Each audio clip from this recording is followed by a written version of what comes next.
ভিডিওতে সকলকে স্বাগত। আজ আমি বানিয়ে দেখাবো একটি সাউথ ইন্ডিয়ান রেসিপি, পুলিওগিরি রেসিপি। এটা খুবই সহজেই বানিয়ে ফেলা যায়।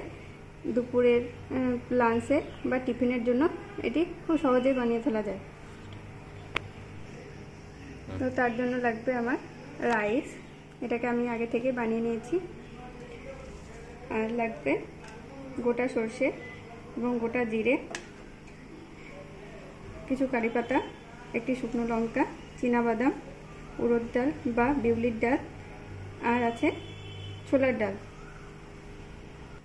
আর অবশ্যই লাগবে পুলিওগিরি মশলা। আমি এটাকে অনলাইন পারচেস করে নিয়েছি।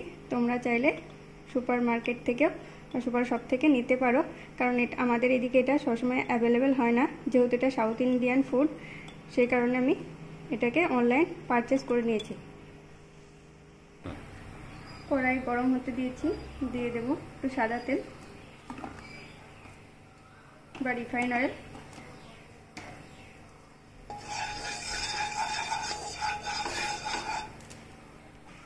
প্রথমে দিয়ে দিয়েছি বাদামগুলো,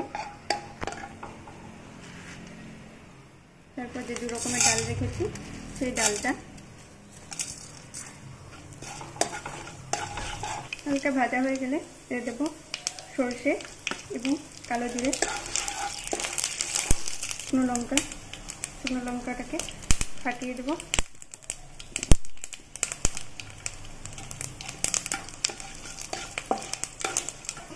কারি পাতা,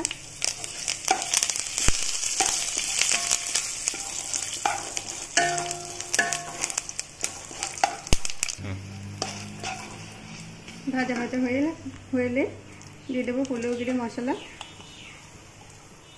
আমি 1.5 চামচের মতো মশলা দিয়েছি। আমি 1 কাপ চালের ভাত বানিয়ে নিয়েছি, এর জন্য 1.5 চামচ মশলা দিয়েছি। আর দিয়ে দেবো সামান্য একটু জল।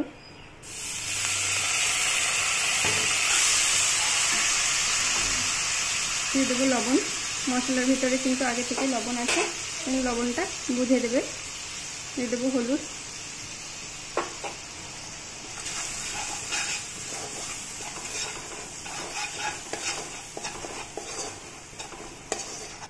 একটু নাড়াচাড়া করে বানিয়ে রাখা ভাতটা দিয়ে দেবো।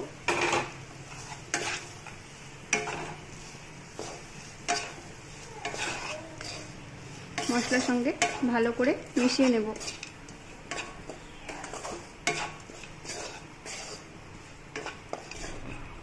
ভালো করে মেশানো হয়ে গেছে। সাউথে এটাকে প্রসাদ হিসেবেও ব্যবহার করা হয়। দেখো কত সহজেই হয়ে গেল আমার পুলিওগিরি রেসিপিটা।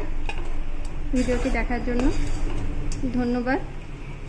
ভালো লাগলে লাইক, কমেন্ট, শেয়ার করে দিও, সাবস্ক্রাইব করে দিও।